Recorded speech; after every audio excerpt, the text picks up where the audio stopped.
Hello and welcome to another Out of Spec Reviews video. The snow is melting here in North Carolina and we have some interesting topics to discuss today. For example, on this channel, we primarily test and review battery electric vehicles like our Rivian R1S right here. In fact, this is the cheapest Rivian R1S that you can buy. I went out and bought this one, 0 options. It is as stripped out and base as you can get a Rivian. And even with all of that, this is well over $70,000. And we generally regard the Rivian R1S as one of the best equipped and best value electric SUVs on the market. It's incredibly capable and it's also really cool, but it's quite expensive.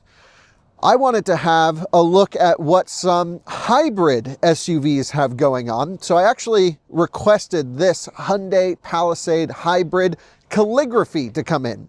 This is an absolutely fully spec'd, every option Hyundai Palisade 3-row hybrid SUV to come in to at least get an idea on, okay, why are EV sales not skyrocketing like we've been expecting?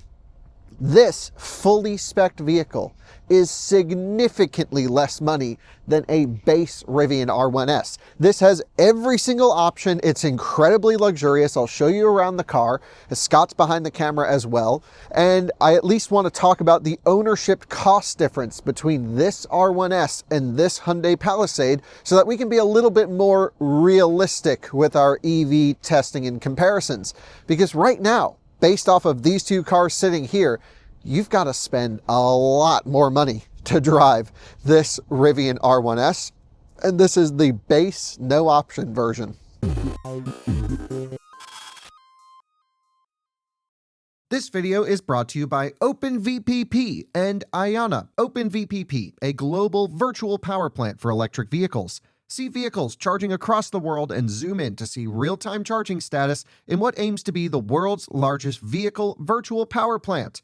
OpenVPP allows you to track charging history, energy usage, and daily trips, comparing your usage versus others, day to day and month to month. With OpenVPP, we're working together to showcase the potential of EV charging to electric grid operators. There may even be future coordinated EV charging rewards coming soon. So sign up today at world.openvpp.energy. It's completely free to join and takes under 60 seconds.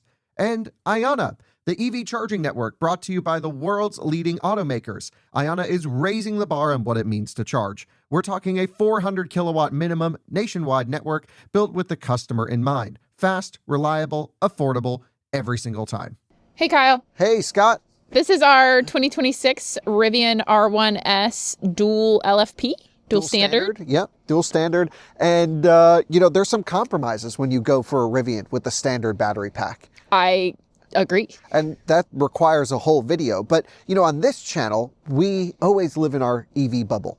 Yeah. And so we think about Rivians at being, a technically $76,990 MSRP.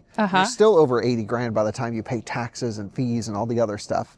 For a 259 mile EPA range vehicle, that is so cool. But the range really sucks. It's so bad. And this particular one is so bad. And so, we've been guiding our viewers to make a lot of electric SUV purchases, right? Yes. And this is a pretty reasonable one. It's the cheapest Rivian. We've shown this in so many videos. And look how nice it is. The quality on the inside is amazing. You get great software, amazing hardware as a package. You get pretty good driver assistance as well. And that seems to be improving rapidly with Rivian. And it's just awesome. It's a great experience. The Rivian experience is unmatched for me. But there are some downsides, like we mentioned. There's charging and there's range. Now, most people charge at home. Yep. Okay, and so it can actually be better than a combustion vehicle where you have to go somewhere to fill up. In theory. But I just want to bring everyone back to reality a little bit. And I asked Hyundai to send us this car because I was like, this car can do what at what price? So this is the Hyundai Palisade, which is just been refreshed for this year. I had a chance to spend some time with every powertrain variant of the Palisade, and I found the hybrid to be the best one. Oh, and okay. I just thought it had, sort of that electric torque that you would expect, and very comfortable. It has a turbocharged combustion engine, 4-cylinder under the hood, and it's not a race car. We'll go out and we'll drive both of them back to back. But would you believe it if I told you that this car, fully spec'd, come take a look at the inside. Yeah, so this is that calligraphy top tier. Spec, everything. Look how nice that looks in there. Now, I'll get your opinion, Scott, because I know you're not actually a super fan of a lot of the switchgear in here and the software, which I agree with. But, this is a spacious 3-row, nice, big, this is closed, but glass roof up here. Glass roof. Electric, or not electric, but hybrid SUV. Okay. This is under $60,000 new. This is 58 grand. Yes, before delivery. Basically 60 grand with delivery. Yes. So that is a $17,000 to $20,000 price delta between a entry-level base Rivian and this car. Well, then you could say, hey, Kyle, Hyundai makes the Ioniq 9. That would have been a more fair comparison. Yeah, we looked this up already. The Hyundai Ioniq 9 in the base worst S trim, which is just a dreary, dark experience. The base one costs what this costs. That's crazy. So we really need to come on back to earth here and say, whoa, EVs are a lot of money compared to really nice combustion equivalents. Now, there are pros and cons to both, right? Of course. For example, this can go over 500 miles on a tank, 18 gallons. It gets almost 30 mpg combined. Correct. It's pretty efficient for something this big. But you still got to go somewhere else to fill it. You can't fuel it in your garage. That's kind of annoying. Correct. However, on a road trip, you just up and you're back on the road. Yes. Versus the Rivian, or even the Ioniq 9, or any of these, you have your daily range that's replenished at home cheaply. So the overall cost of ownership is less after the initial purchase, but we'll talk about that. Yeah. I've got some numbers for you. And but then the recharging on this, it's like a 30 to 40 minute charge stop, and then you can go another 160 to 200 miles. So you get less than half of the range in this. And significantly longer refueling times. Now, that's always been the argument against EVs, right? Of course, I hear it all the time. Most people are not out road tripping all the time. I don't know, the way people talk about it, it sounds like they road trip every day of the week. Yeah, and well, in America, there are segments of people who never road trip, and there are segments of people who are only on the road tripping all the time, whether it's for work or for adventure. And that's why you kind of need to choose the vehicle that suits your needs. And both of these vehicles can get to the same places. Yeah. You can get this Rivian to pretty much anywhere in North America, and clearly this can go to pretty much anywhere in North America. Yep. This is probably a little bit better off-road. There's trade-offs. Of course. It's not a direct comparison of Palisade versus Rivian. It's just, should we be a little bit more realistic in the cost savings of efficient combustion or hybrid SUVs that come super nicely equipped for less money than most electric SUVs that we're showing? Because in the case of the Rivian, we just did the Eastern Edge, right? So we had the Volkswagen ID Buzz, almost 70 grand. We had the Hyundai Ioniq 9, 70 grand, the one that we spec'd, same price as that. We had the Lucid Gravity, $120,000. We had a couple of those. We had Escalade IQ, $160,000. We had Model X, 100 grand. My Rivian. Your Rivian, 100 grand. Yeah. That's just, to us, we've become so normalized to a $100,000 price tag when that should really not be the case. The average buyer does not have that price tag. And the cheapest electric SUVs are, big 3-row SUVs. It's the Kia EV9 and Hyundai Ioniq 9. And those vehicles start where this leaves off. Yeah. So everyone knows what we think about the Rivian on this channel. Yep. It's a nice, high quality, very capable vehicle that drives amazingly well, and we're huge Rivian fans. Of course, we have 3 of them. But it's hard to ignore this price. Let's just look at this car really quick. Now, I was particularly impressed with the Hyundai Palisade, both from a styling perspective and a build quality perspective. I think this is a home run for Hyundai because, look, it's not a particularly fast or sporty vehicle, but you just get on the highway, you set their driver assistance, and you cruise. I did a couple 100 miles in this car over the last few days. Yep. Drove it up to Raleigh, or from Raleigh to here, and cruised around, and I've been so impressed with the sound system being good, the ride quality being nice. It just feels like way better than it should be for $58,000. And the whole time I'm thinking, we're always recommending electric cars to our viewers. Okay? And they're just spending so much money. Yeah. Where this exists. And I'm not here to convince anyone that this is the way you should or shouldn't go, but I'm just saying, you know, maybe it's worth looking into something like this. All right, so what is going on here? We got a lot of buttons here. I got to show this for a second. Hold on. I can choose second. Oh, you're moving the second? So second row's going down. Wow. Third row. Ooh. Oh, they're coming back up now. Oh, are they going to kiss? I've got an all switch. Oh. No collision. Wow. I can push this button and everything will go down. And this is just a one-touch situation. Okay, let's already go. Rivian doesn't do that. Rivian can't do that. No. Rivian has no power, up or down. That's kind of Actually, they do have power. Front. It's just spring-loaded for the second row. Yeah, for the second row, Yeah. but no. Look at the space. I mean, Now, I prefer a bench seat over captain's chairs. really? Okay, well, that just shows that you don't have children. That's true. Yeah, I think any parent or person that's shuttling multiple people always wants captain's chairs. Okay. So they can't mess with each other. What about multiple people? You're missing a third row seat. Nobody wants to be... This is still a 7-seater, by the way. You go 3 across in the third row. Yes. So would it be an 8-seater? If you could get a bench, that'd be pretty cool. 9-seat, take out the center console, like suburban style. Oh my gosh. Okay. See a lot of those in Utah. Okay, so lots of space. Yes. It's amazing. I'm impressed. Okay, so then I want to raise them up. Okay, 58 Raise the roof. This is the highest spec. By the way, this car starts at $44,000 $44,000 for a base Nuts. one of these. Insanity. You know, we were judging these for Motor Trend SUV of the Year this year. That was a part of that program. And I'm the EV guy there, right? Like, I'm there to make sure everyone's educated and like, I'm here, aware. like, charging speed. Vistic shouldn't win because it only charges at 180 kilowatts. I'm that guy. Right. Okay. I kept coming back to this saying, Did you really? I don't Wow. think I should actually disclose this. I put this on my finalist vote. I don't remember where it was. Okay, but it was we there. all vote for the top 3 picks. This was on my top 3 Wow. because the value. It's Yeah. so good. It's a great And so that's value. why I was so excited to have it in here because I just think it's absolutely amazing. Now, have a seat in the second row, Power. Scott. I'm going to steal the phone. Okay, you steal the phone. Okay, boom. Take a look at some of the features that you get. Okay, well, first of all, for those of you that... Peasant blockers. Okay, we're not calling them that. They're Yes. window shades. Okay, peasant Okay, blockers. what is this?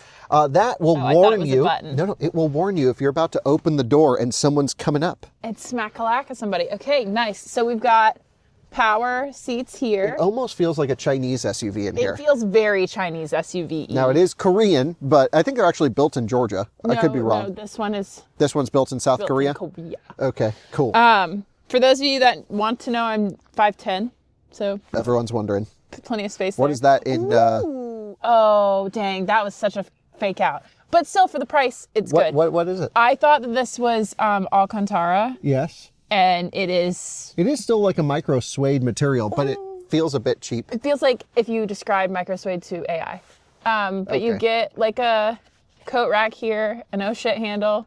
This, I do really like the AC being here. Yeah, Ioniq 9, same thing. Love really that. Great, really great.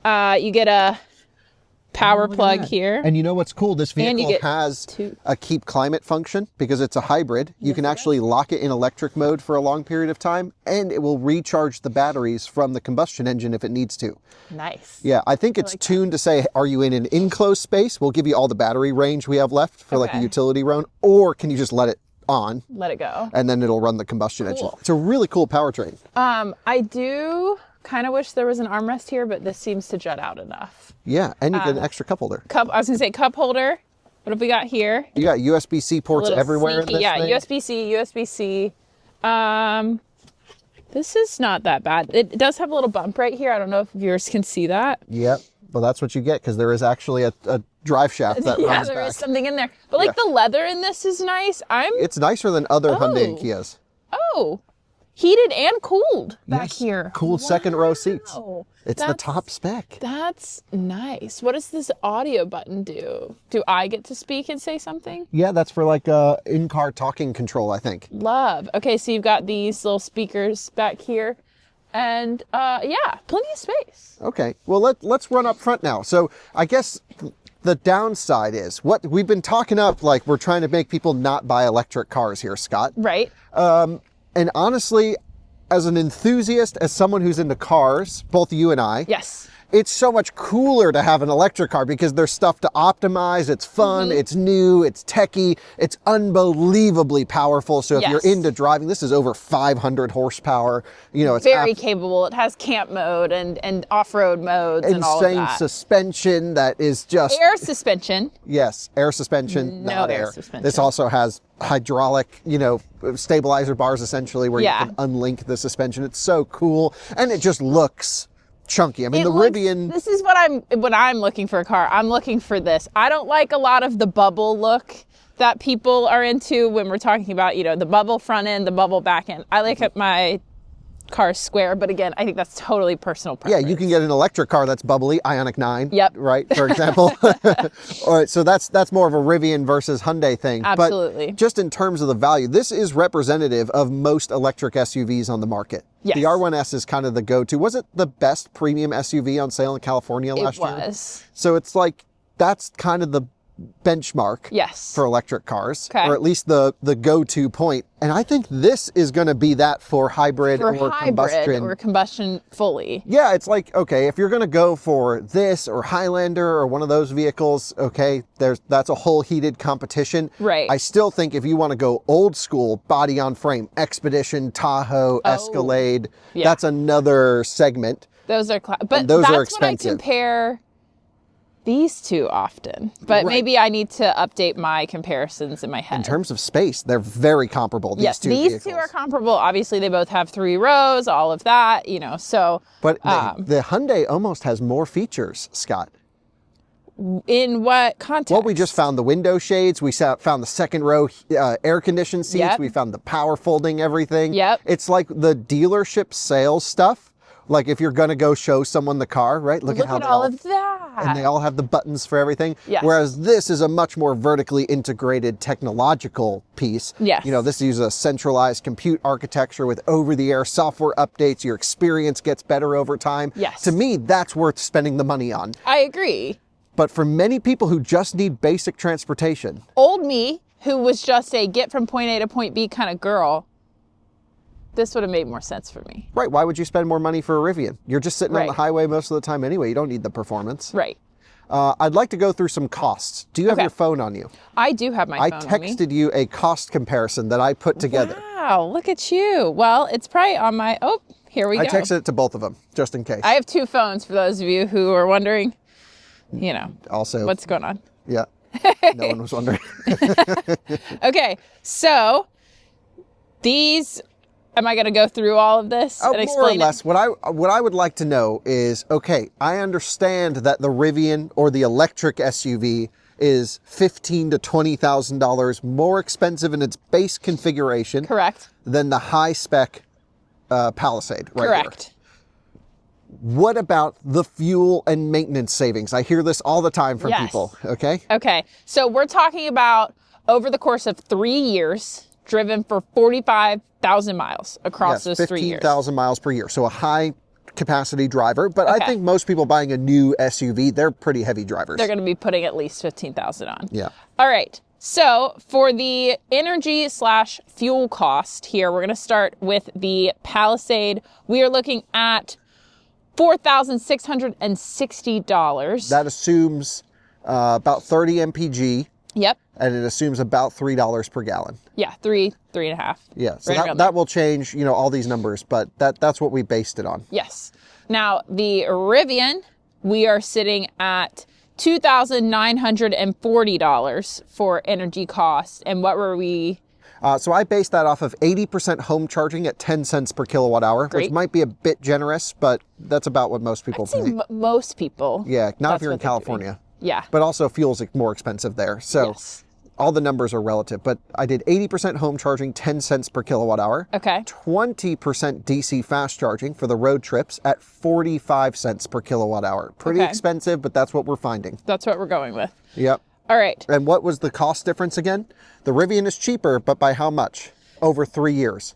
Over 3 years, about 1,700. That's not even 10. Close. That's what, 10% of the cost That is difference? exactly 10% of the cost difference, because this, once it's delivered, everything is $17,000 more Right. than this. And by the way, if you want an equivalently spec'd Ioniq 9 to this Palisade, it's the same price as that Rivian.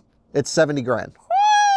Woo! Ioniq 9 for 70 grand. I'd have a I base would never. Rivian. That's not even a comparison for me. I would go with this. Yeah, but over keep in it. mind, that's a low range vehicle. This is 259 EPA. Yeah, So that's true. But I'll deal with the extra few minutes of charging, honestly. Okay. Jeez Louise. So I got a couple of numbers here, but I'm sorry. On these assumptions, the Rivian comes out to about $2,200 to $2,500 less. Right, that includes maintenance as well. Yes. So that includes the oil changes that are required for this car, Uh-huh. and each manufacturer's recommended service. The Is a little Rivian bit is still different. less. Okay. Yep, but it's still not enough to offset that, let's just call it $15,000 difference. Yeah, not even close. So clearly, in this case, whether it's Ioniq 9 or this or Vistic or anything, Yep. you're got to spend at least $10,000 to $15,000 more for the electric equivalent. Mm-hmm. About 20% of that, let's just say, will be made back to you in a 3-year or 45,000 mile period. Hopefully. Yeah, right? so let's just call it $8,000 more. Yep. For the electric experience. And what are the viewers getting? Experience. A lot of charging stops on a road trip. They're getting charging stops. They're getting instant torque. Yes. That's important. I think the driving experience is a large portion You're of it. getting, in my opinion, potentially more storage space, because you have a frunk. You don't have a frunk here. That's correct. Okay. Why don't you pop open that front trunk really quick? You want to see my frunk? Let's take a look. I don't know if anything's in here, actually. No. Oh, thank goodness. I cleaned it out. And it goes deeper than that. Yeah. Look at that. Wow. So there's some nice benefits there. Okay. Yeah. So, what else? Again, I'm just talking about what you have in electric over this. Yeah. This Where's has a your dog 10 grand mode. going? This has a keep climate. So that's the same as Ioniq 9 for keep climate, I would say. This has a camp mode. This does not have a camp mode. That's but again, true. that keep climate comes on. Let's see. Yeah, I'm coming up short. Other Can than I power driving my house with this? Rivian does not emergency? support V to L yet. It's Yeah. still in development, but other brands do. So, okay, So, like, you maybe, could with maybe that could be an argument or a stretch. What are the towing capacities on both? Do we know? So this is 7,700 pounds. Okay. I don't know what this is offhand, Okay. but it's certainly not 7,700. All right, we'll put it right here. But it's definitely not as much, But you can get, combustion SUVs that tow that much. right? You get air suspension with this, not with this. That sounds better for maintenance for the Hyundai, Yeah. worse for driving dynamics. Yeah. Let's go drive them. Okay. Hey, Kyle. Hey, Scott. We're in the Hyundai Palisade Calligraphy. Hybrid. All-wheel drive. Very nice. I've put on my heated seat, heated steering wheel, and I've engaged the massage seat. Oh, I'll engage my massage seat. Oh, not possible. I don't get one. I don't think so, at least. Here, let me come over to seats on this menu. And let's see. Nope, I don't think they have this is all the folding functions. Wow. Relax mode. Yeah, they've got this whole, Walk-in mode. Nice. all these options here. Wow. I don't love this CCNC software. I never have. I think the screen's a little small, but there's so many different little features and things that it can do.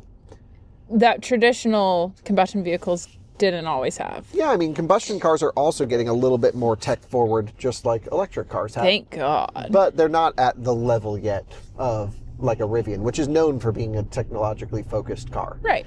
To own a Rivian, though, you have to be okay with some bugs. Mm-hmm. We've experienced our fair share of bugs. Lord have mercy, don't I know it. The battery in that Rivian is only giving us about 80% total capacity because it's out of calibration. Yeah. It's driving me insane. It's really bad. And I'm doing everything they say to do to get it back in calibration. I don't ever have to worry about my combustion engine losing calibration. Yeah, you just have to worry about throwing a rod or something. Yeah, exactly. Typical Hyundai Kia turbocharged engine problems. But got a long warranty, and you just bring it in, they put a new engine in. And you're good. They haven't said they're putting a new battery in my car. They're just like, you got to keep full charging it over and over and over. Keep trying. Keep trying.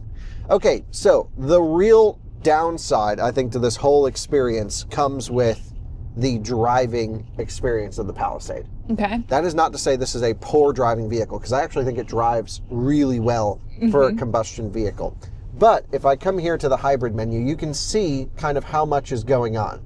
We have a combustion engine that can directly power the wheels, and it can run an integrated starter generator, essentially, which is the electric motor. Right now, we are running fully electric at the moment. Our battery's pretty full. I don't know how big it is, maybe a few hundred watt hours. And I can regen. When I lift off the accelerator pedal, you'll see we're now charging up the battery. Yes. So the nice thing with the hybrid itself is you do get some instant torque benefits where I can put my foot down Let's see. we can have a little bit of go. Okay, so when you're, picking up the kids from soccer practice, you can get out of there.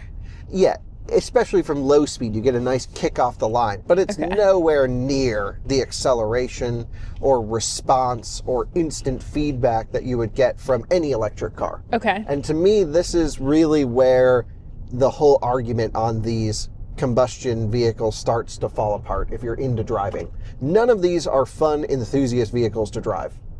You know, like pretty much any, unless we're talking like X5M, Cayenne, stuff like that. That's specifically designed to be fun. Performance oriented. I'm just talking like mom SUVs, or family haulers. So what you're giving up, go for that extra $10,000 or $15,000 is noise from the engine. None of them sound particularly good. They're all just this throb from a 4-cylinder these days. Okay. You get gear shifting lag, and you just have this very lethargic feeling vehicle. It's just kind of a meh. Yeah, it's like, an average 0 to 60 for this class of vehicles, like 6 or 7 seconds. Jeez Louise. Versus 3 to 5 seconds for the electric equivalent. Yeah. And so that's a real daily noticeable difference where... Yeah, especially if you're merging onto the highway trying to, slip in, and it's just not very good. But because this is a hybrid, you also do get some benefits that like an electric car would have. Instant heat. Yes. Which is, we're getting blast heat right now. The engine's cold. Yeah. We've just been cruising around. So that's a really nice thing. You also get the ability to run the vehicle with the combustion engine off and have vehicle to load and power outlets and stuff. So I think if you really care about driving feel, driving dynamics, having that great, sophisticated ride quality, perhaps that many high-spec luxury electric SUVs can offer, I could see spending the money on that. But for most of America, this is already so much car for them. And it's so nice. It's quiet. It's very comfortable. This is geared very soft. Yes. So when you turn into a corner, for example, look at the lean. I mean, this is comfy. It's the leaning tower of Palisade. But you know what? It's controlled. The leaning tower of Palisade. That was a good one. But it's controlled in the sense where, I can put it up into a sport mode, for example, and you can get into a corner, and look at this. A little bit of rotation. No way. I mean, quite a bit of ESP involvement there. But Hyundai knows how to tune vehicles. I feel like we're kind of in a boat. Yes, but it's well controlled. This is okay. And I'm being gentle on it because the engine's cold right now, right? But it's precise. I can place the car on the road exactly where I want it to go. It says ice possible, drive with care. So they really get the tuning stuff, Hyundai. I'm surprised. Yes. Pleasantly surprised. Yes. Now, you had some issues with this particular car. What were they? Just the initial feel, right? Oh, well, just the initial feel just doesn't feel very premium. So you've got, whatever this plastic is, this is not a nice leather. It feels, I don't know, just feels kind of... photographs pretty well in the sense that it's all supposed to look really nice. But then when you get into, a Mercedes or a Rivian and they have actually nice materials. Is it bad if I say that my Mazda leather feels better than this? No, that's not bad. I would agree. Yeah, it's there's something about this greasy leather. This just feels cheapy, I don't know. But this is cheap. Think about the kids. They're going to be in this thing, right? Right, and that's a good point. I'm usually the one advocating for the children. Yeah, think about the children. The children. The perforated seats and the heated and cooled is nice. Again, this though. This is a newer car. It looks bad. And the headliner material's trash. It's really bad. So it just doesn't feel premium to me. And when I'm spending, 60 grand on 60 grand on this, I would like an upgraded leather option. Even this, it just feels cheap. Yeah, I get that, but you're also, again, getting a lot of car for the money in terms of size, capability, Yes. Storage space, all the above. The Palisade represents, I think, the best value in the SUV segment right now. Yes. One thing I really hate about this car is the seating position. I was going to ask, how do you feel about it? Because you look uncomfortable. I am. You're like slanted down. It's just a terrible seat position, and the wheel is like, I have to like reach all the way out, and this is as far out as the wheel goes. But if I go any closer, my knees are going to hit the dash. Right. So it's just not you're just always reaching in Hyundai Kia products. This feels kind of like van-ish. Mm-hmm. Like I don't feel like I'm necessarily sitting up like I do in an SUV, if that makes sense. Yeah, it does. It does. But yeah, what is this hidden hole it's here? a little storage cubby. Oh, that's great. I'm gonna stick all the goldfish in there. That's what it's for. So, okay, let's just jump in the Rivian really quick. Okay. And just go for that drive, because from everything I can think about from a logical perspective, as much as I love the Riv electric cars, not just the Rivian, but Vistic, this, Ioniq 9, or not this, but Vistic, Ioniq 9, EV9, all of these vehicles are great. Yes. There's only one scenario where I think they make sense over this. Where the electric cars make sense over this. Yeah, because the one thing we haven't discussed yet, Scott, is the resale value of an electric car. Well, they tank. What do you mean? They tank. This is going to hold its value way better than an Ioniq 9 will hold its value, than a Rivian's going to hold its value, than anything else. So not only are you spending less money initially, you're also going to have a much higher, this is just based off of general market data, anything could happen. Right, but as of shooting this video in January of 2026. And just like in general, electric cars take a nosedive, and stuff like this, it's priced so well that the secondary market's going to bolster it up. Yeah. So how do these hold up over time? How long has this been out? I think they have a 10-year powertrain warranty on them. Oh, okay. So that's pretty good. In general, Hyundai Kias are not known for the best, long-term reliability, I would say. That's kind of what I thought I had heard, but again, I've been there's a lot of girl. When they introduced their turbocharged engines, there was a lot of oiling problems that led to engine failures and so on and so forth, and most of that's solved by now. We kind of went through that period of unreliable cars in the, let's say, 2007 to 2020, maybe. Yeah. I would think, because now all of that modern technology that everyone was rushing to put in the cars has been perfected. It's all pretty much solidified now. Okay. Cars from this point generally will last a long time, I think. Just to change gears for a quick second, I know you mentioned this, but I want to reiterate, it is so quiet in here. Yeah, it's a nice car. It's like a luxury SUV experience for 60 grand. Yeah. And it happens to be efficient. It's just a nice vehicle. This is like, I want to not like it, but it's pleasant. Yeah, I mean, this was the thing that I'm like, wireless charging, how USB. Any family on a budget look. What does UVC mean? Oh, you can put your phone in a little cubby. I don't know which cubby this activates in this car. And it will clean it with UV. Wait, what? Yeah. Okay, Hyundai. Yeah, they have that in the Ioniq 9 as well. Wow. That's what I'm saying. Lots of features, but nothing's integrated. You know what I mean? Like, it's just buttons everywhere. Yeah, but that's some people like cool. that. Like, to go from like a traditional car with no software or like special features to this. Nice. Oh, I hate these, but I know a lot of people love them. I like them. I feel very disoriented when I look at these. Yeah, you can't always tell exactly how far away like distance-wise, yeah. But still, okay. So let's go ahead and hop in the Riv. This is the downside. I mean, it's not slow. The sound was cool, though. I wouldn't say that. We're at 70 miles an hour, baby! Come on! Get it, go! Wow! That's the braking performance. Braking from 100.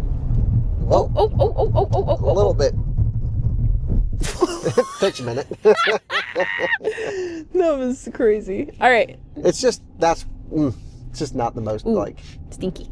Yeah, that'll heat up the brakes a little bit. But, it's not designed for that. And most people aren't driving like that. But they should be. I agree.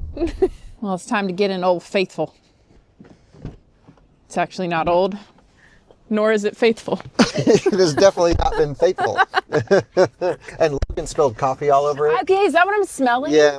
God, Logan. Yeah. I got in here and I was like, it stinks. We just gotta sell it. That's all right. Okay. Here's the thing. I'm in drive, and we're off. You can do that with any car, but it just feels less stressful on it than this. Yes. Because, and I guess the hybrid kind of masks a lot of that because you get an electric experience in there. But it's so nice to just not worry about warming things up. Yes. And most people don't anyway, but Yes. I do. Always give it like 30 seconds before I pull away in a combustion car, build oil pressure, go and burn out of the driveway. And ready to go. Yeah, which is awesome. Already, your seating position looks far more comfortable. Oh, it is so much more comfortable. I just feel like I'm home every time I'm in a Rivian, and that's specific to this car. Yeah, I think we're just Rivian people, so it's, Yeah, for even all the crap that I give Rivian, I just love these things so much. But here's the thing. You have to give up a lot of compromises to drive this Rivian over the Palisade, Scott. What are they? Well, the first thing is, let's say we wanted to go top up to 100% on a fast charger. We would have to precondition the battery pack to the perfect temperature. Correct. Wait for it to warm up. Because this is an LFP pack, it takes about 45 minutes to an hour on a cold day. To warm up enough, which means we're burning more energy on the way to the charger to get the temperature up. Then we have to wait even longer for it to get to 100%. And if we're going to, oh no, this is NACS. I was going to say we may need an adapter. But you still might need an adapter. Yeah, right? depending on where you're going. Yeah, so that you live in an adapter. It's just complicated for the average person. Yes. And so, man, it's so cool for us enthusiasts. But I think this whole pullback from electric is insanely clear to me. Oh, I'm so curious what you have to say because I have my own opinion. Yeah, I just think it's like, well, that clearly is just the easy choice. Someone can just walk into a dealer, buy that. It requires zero extra training. Yep. And they can just drive away. They have an efficient, nice SUV. Yes. With an electric SUV, you've got to be an out-of-spec viewer, of course. Obviously. That already takes so much time out of your day because our videos are so long. Then it just comes down to knowing how to optimize the product in daily driving. There are moments where you have to optimize a combustion car for track performance, for off-road, for stuff. Yeah, but for the average user, they for a road never trip, you have just to do that. go. Yes. And for this, you really got to think about a lot of different things. Like, I can't just go to a charger with a 30-degree battery pack. It won't even charge. Right. I actually didn't know that. What did you think would happen if your battery was cold? You know you got to precondition. Well, I know that you think it's important to precondition, but I didn't know that it would just won't charge. Yes. And William just had a video go up on out-of-spec roaming. Shout out William. And it took 20 minutes for his car to start charging. Jeez Louise. Yeah, LFP. Yeah, LFP. See, I don't live that LFP life. Your car also would need to be warm enough to charge. Well, no argument there. Okay, so I think at the end of the day, I'm still mostly interested in electric cars. I'm still totally sold on these, nicer electric SUVs. I love them because the handling is so cool. The performance is amazing. Even here with a cold battery, the power is freaking awesome. They're just so capable and performant in many different scenarios. Yes. But I totally see why most of America has not caught on.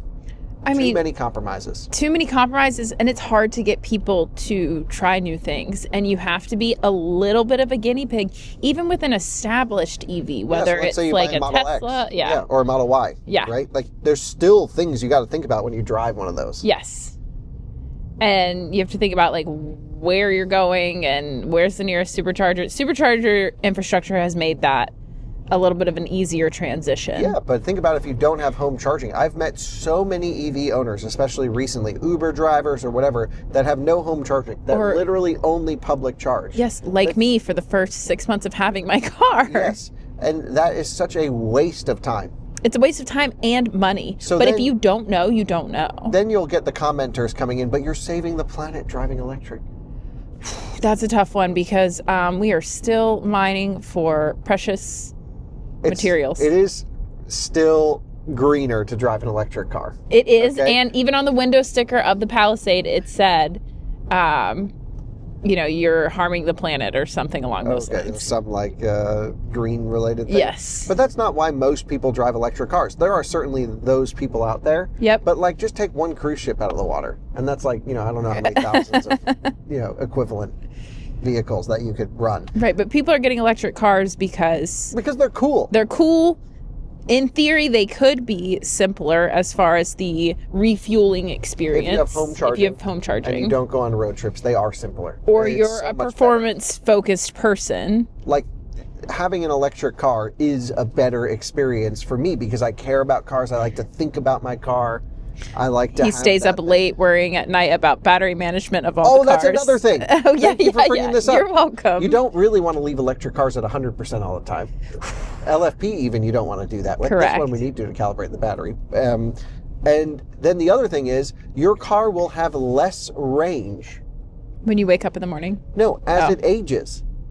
Because of battery degradation. Yeah. So the energy that you paid for in capacity just evaporates. But that 18.2 gallon tank never It will always shrinks. be 18 gallons. Yes. And you could say, oh, well, it might lose a couple mpg over its lifetime. We just haven't really seen that. Most combustion cars actually get better efficiency as they age and wear in. Oh, do they? Yeah, so like we really shouldn't do like combustion consumption testing or even performance testing until they have 5, 10, 15,000 miles on them. Till they're really broken Because in. then they're really broken in. They get better fuel economy. Interesting. Okay. Yeah. So it's just, there is a point, of course, as they age, like Right. they could consume oil and other stuff. There's just many things that can go wrong with them.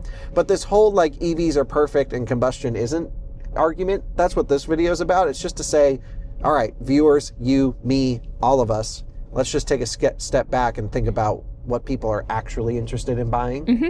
And the numbers are showing it's not really Always electric. not always electric, but it is going to become increasingly more electric with longer range and more access to home charging. If you have home charging, it's almost a no-brainer. Yes. It's so great if you have the money. Yes. But if you're on a budget with a family and you just need a nice vehicle to drive around, I really can't think of a better one than that right there, Scott. That Hyundai Palisade, I think it looks cool. I know the looks are a little polarizing, but I think I don't think it's bad. I just don't think it's like what I call, cool car. I do. I see them on the road and I go, wow, that looks great. I never think that when I see a Palisade on the road. But I also will say I feel the $17,000 difference here in this, the vegan leather option. Yeah, The like fit and finish the is software like is amazing. Software's better. Yeah. Now squeaky door handles, can't say anything about that. Also, 190 miles of predicted range at 89%. That is so depressing. Yeah, and it's not always efficient, even though we've been driving fairly efficient. 1.3 miles per kilowatt hour because it's trying to heat the cabin and the battery all at the same time. Yeah. So there are downsides and Pros and cons. Pros and cons for sure. But this whole culture of EV people and combustion people fighting it out shouldn't exist.